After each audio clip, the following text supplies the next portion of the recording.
Assalamualaikum warahmatullahi wabarakatuh. Alhamdulillahilladzi bi ni'matihi tatimmus shalihat wa bi fadlihi tatanazzalul khairat wal barakat wa bi taufiqihi tatahaqqul maqasid wal ghayat. Asyhadu an la ilaha illallah wa asyhadu anna Muhammadar Rasulullah. Allahumma fassalli wa sallim wa barik ala sayyidina Muhammad wa ala alihi wa sahbihi ajma'in, amma ba'd. Faqad qala Allah ta'ala fi kitabihil karim, a'udzu billahi minasy syaithanir rajim. Yauma la yanfa'u malu wa la banun illa man atallaha biqalbin salim. Shadaqallahul azim wa sadaqa rasuluhun nabiyul habibul karim wa nahnu ala dzalika minasyahidin wasyakirin walhamdulillahi rabbil alamin. Segala puji hanya milik Allah Subhanahu wa ta'ala, Zat yang maha kasih yang tak pernah beri kasih, Zat yang telah memberikan kita nikmat iman, Islam dan kesehatan. Salawat serta salam semoga senantiasa tercurah kepada junjungan kita Nabi Muhammad sallallahu alaihi wasallam, juga untuk keluarganya, para sahabat, serta kita sebagai umatnya hingga akhir zaman. Perkenalkan, saya Adri Mu'tasim Billah, Mahasantri PKU 3 Takhasus Ilmu Fikih Majelis Ulama Indonesia Kabupaten Bekasi. Pada kesempatan kali ini saya ingin mempresentasikan tugas dari mata kuliah Teknologi Informasi dengan dosen Kiai Haji Dahli.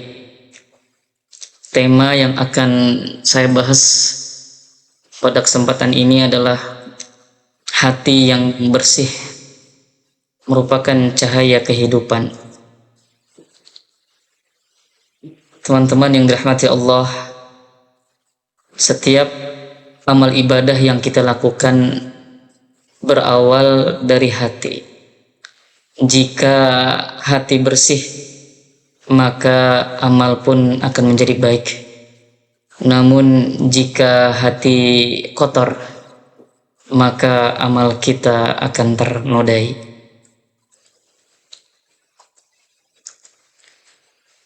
Allah Subhanahu wa ta'ala mengingatkan di dalam Al-Quran surat Asy-Syu'ara ayat 88 sampai 89. A'udzu billahi minasy syaithanir rajim. Bismillahirrahmanirrahim. Yauma la yanfa'u malun wa la banun illa man atallaha biqalbin salim. Yang artinya yaitu pada hari ketika harta dan anak-anak tidak lagi berguna. Illa man atallah biqalbin salim, kecuali orang-orang yang datang kepada Allah dengan hati yang bersih. Ayat ini menegaskan bahwa keselamatan baik di akhirat, khususnya di akhirat, bukan karena harta ataupun jabatan, melainkan karena hati yang selamat dari sifat-sifat keburukan, dari sifat syirik, iri, dengki, sombong, dan segala penyakit hati. Hal ini Rasulullah Shallallahu Alaihi Wasallam kuatkan di dalam sebuah hadis yang bunyinya, ala wa inna fil jasadi mudghatan idza salahat salahal jasadu kulluh wa idza fasadat fasadal jasadu kulluh ala wahya al-qalbu. Rawahul Bukhari wa Muslim. Yang artinya sesungguhnya di dalam jasad ada segumpal daging. Jika ia baik, baiklah seluruh jasad. Jika ia rusak, rusaklah seluruh jasad. Ketahuilah, ia adalah hati. Hadis riwayat Bukhari dan Muslim. Dari hadis ini kita belajar bahwa hati adalah pusat kendali kehidupan. Bersihnya hati akan melahirkan ucapan yang jujur, amal yang ikhlas, dan akhlak yang mulia. Teman-teman yang dirahmati Allah, maka membersihkan hati bukanlah pekerjaan sekali jadi, tetapi sebuah perjalanan yang panjang, perjalanan seumur hidup.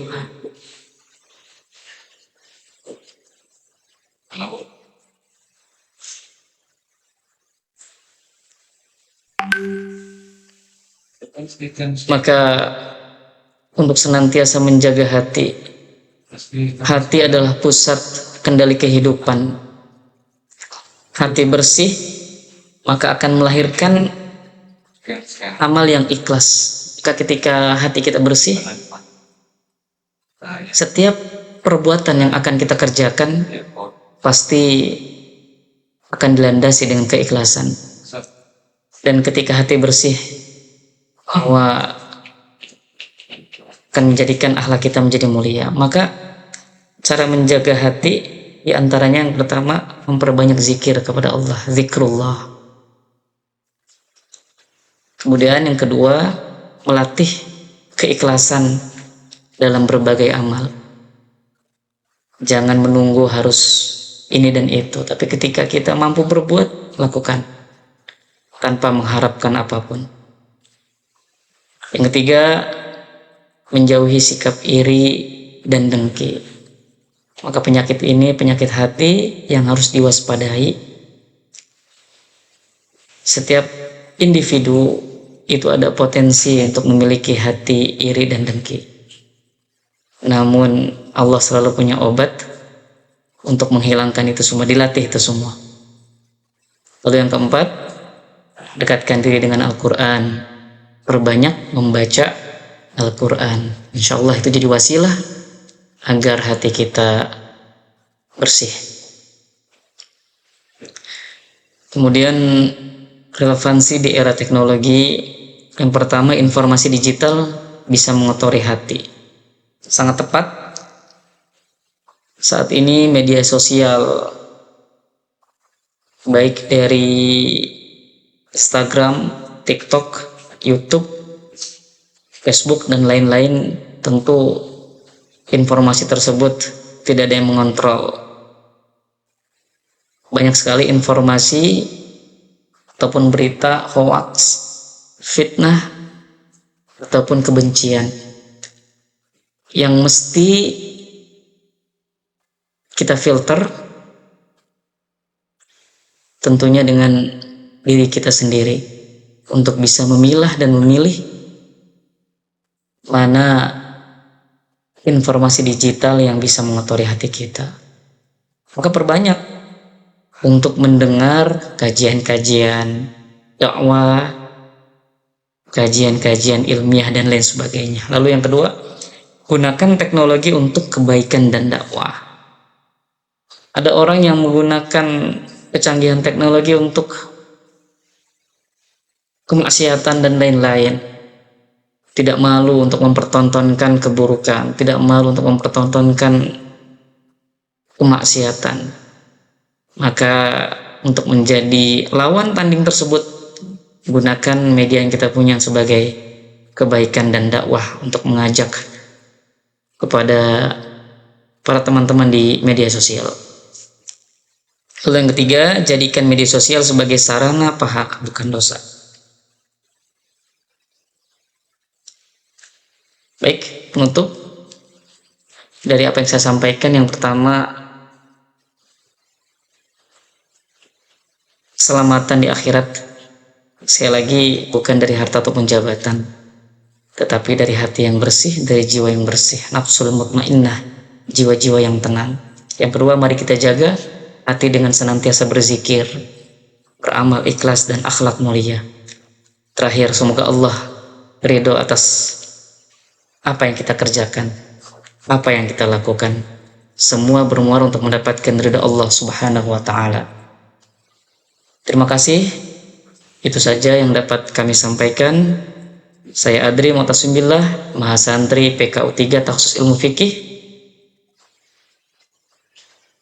Tugas ini sebagai tugas mata kuliah Teknologi Informasi yang diberikan oleh Kiai Dahli. Terima kasih sekali lagi. Mohon maaf bila ada kekurangan. Wassalamualaikum warahmatullahi wabarakatuh.